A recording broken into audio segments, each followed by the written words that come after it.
गलत रहता ना, तालिबान से नहीं, तालिबान से तो रिलेशन ही नहीं है, बट नो डाउट इंडिया और अफगानिस्तान बहुत बहुत अच्छा रिलेशन है। हम लोग के मैच जीतने पे अफगानिस्तान वाले खुश हो जाते हैं। पर तालिबान के साथ अभी क्या हो रहा है रिलेशनशिप? अभी तो कोई रिलेशन ही स्टार्ट नहीं है, बट इंडिया को कुछ ना कुछ सोचना पड़ेगा। आपने खुला मैदान छोड़ दिया, वहां से चाइना घुस जाएगा। इलेक्शन कराना चाहिए उन्हें। अगर इलेक्शन के बाद अगर गवर्नमेंट जीत जाती है तो एक बहाना रहता है कि भाई I support the elected government.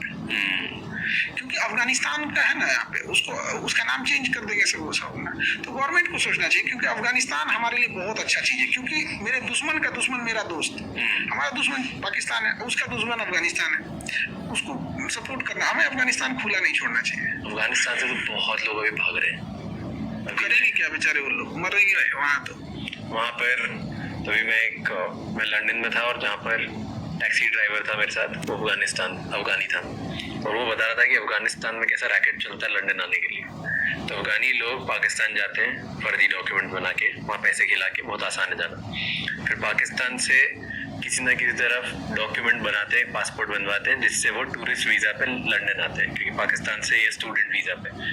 London में इनकी ही एक एजेंसी है जो इन लोगों को डॉक्यूमेंट देती कि यहाँ इनको पढ़ाने के लिए बुला रहे हैं। पढ़ाई के पेपर दे के वो पहुँच जाते हैं, जैसे उधर वहाँ पहुँच के पासपोर्ट फाड़ के फेंक के घूम जाते हैं। फिर घूम के इधर उधर जितना टाइम घूम लिए, घूमने के बाद जाके सरेंडर कर देते हैं कि हम भाग के हैं, हमको असाइलम दे दो, हमको यहीं रहने दो, क्योंकि अगर हमको हमारे देश भेजा तो वहाँ मार दिया जाएंगे, हम किसी भी देश के नहीं हैं। और ये बस बोलते हैं कि हम अफगानी हैं, बताते नहीं कि पाकिस्तान के रूट से है, बोलते हैं हम अफगानी हैं, हम किसी तरह यहाँ पे भाग भुगा के पहुँच गए। और पहुँच गए तो फिर वहाँ पे एक रूल है जहाँ पे 5 साल तक तुम्हें फिर वो वीज़ा देते हैं रहने के लिए। 5 साल तक तुम उधर रह लो, तो 5 साल के बाद तुम उधर अपनी सिटीजनशिप के लिए अप्लाई कर सकते हो। ये लंदन वालों को इस पे तकलीफ हो रहा होगा। इन्हीं गधों ने अफगानिस्तान को हमसे अलग किया है, इन्हीं गधों ने पाकिस्तान को हमसे अलग किया है। पाकिस्तान के लोगों जो पाकिस्तान में पैदा हुआ एज ए ह्यूमन, सोचिए उसकी कितनी दुर्दशा होगी। लड़कियों की हालत ऐसी खराब, उसका हस्बैंड कब एक नया दुल्हन लेके चलाएगा पता ही नहीं चलेगा उसको। कितना खराब लगे। एक पर्सनल लिबर्टी भी होती है ना, वहाँ पे एक आदमी 4-5 शादी कर लिया। अब आपने वैसा माहौल बना दिया कि जिंदा रहने को ये लोग विकास समझे, अलग बात है। अब देखिए सबसे बड़ी खराबी क्या थी, जब देश आजाद हुआ तो गांधी जी तो खैर बंगाल में दंगा छिड़ा हुआ था, कोई पूछने नहीं गया था। तो आजादी का लोग इधर दिल्ली में जश्न मना रहे थे। वो बूढ़ा इंसान एक टूटे हुए घर में था कि इसे उग्र भीड़ ने तोड़ दिया है। मैं दिखाना चाह रहा हूँ कि हिंदुस्तान आज भी जिंदा है। तो वहाँ लोग भले गाली देते हैं, जिसकी औकात अपने गांव के मुखिया से लड़ने की नहीं है, जिसकी औकात एक विधायक से लड़ने की नहीं है, वो उस गांधी पे आवाज उठाता है जो गुलाम देश में इंग्लैंड की महारानी से लड़ा था। क्या बोलिएगा इसे, खैर वो अलग चीज है, क्योंकि गांधी को मानने वाले भी गांधी के विचार वाले होते हैं। जब देश आजाद हुआ, सबसे बड़ी बेवकूफी हम लोगों से क्या हुआ, हमारा देश है, कोई ससुरा आया इसे लाइन खींच दिया कि इसके इधर इंडिया, इसके इधर पाकिस्तान, हम मान लिए।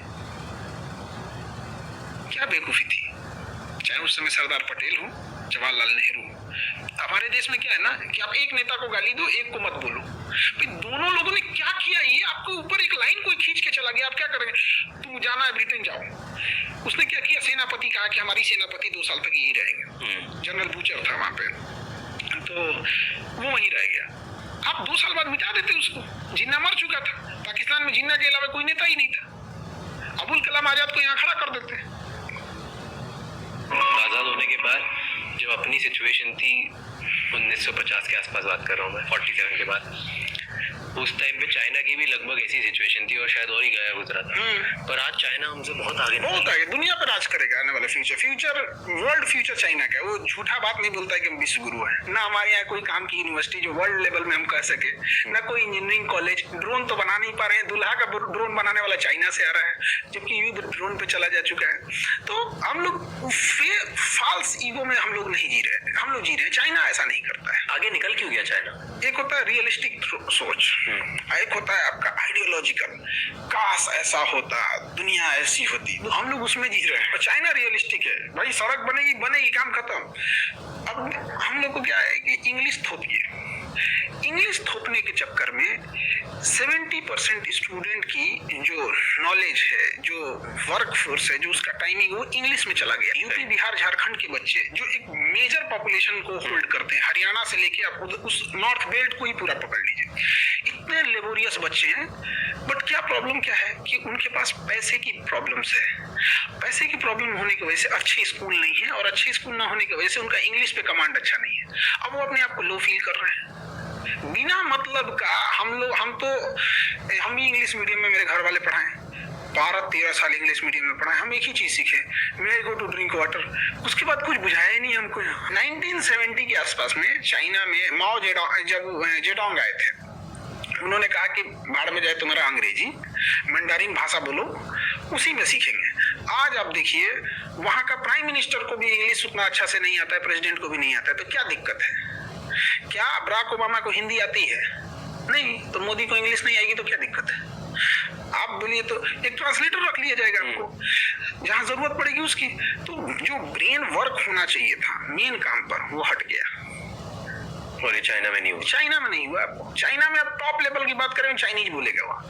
उसने टेक्नोलॉजी लगा ली, रियल टाइम कन्वर्टर लगा दिया आपको, तुरंत आप कान में लगा रही है, आप बोलिए तुरंत कन्वर्ट करके बता देगा। टेक्नोलॉजी है कि नहीं वहाँ पे? तो एक चाइना में ये। दूसरा, चाइना में एक चीज हम देखे कि जो फैक्ट्रीज वगैरह है उसके अंदर जो वर्किंग हो रही है वो फीमेल देख रही है ज्यादातर फैक्ट्रीज में फीमेल। जब फैक्ट्रीज से सामान प्रोडक्ट बन के बाहर आ रहा है तो उसकी मार्केटिंग, उसका सेल, उसका बाहर एक्सपोर्ट, उसकी ये चीजें वो मेल संभाल रहे हैं। मतलब मेल फीमेल दोनों है। अगर एक इंडोर संभाल रहा है तो एक आउटडोर संभाल रहा है। वो उनका अपना म्यूचुअल क्या देखना है।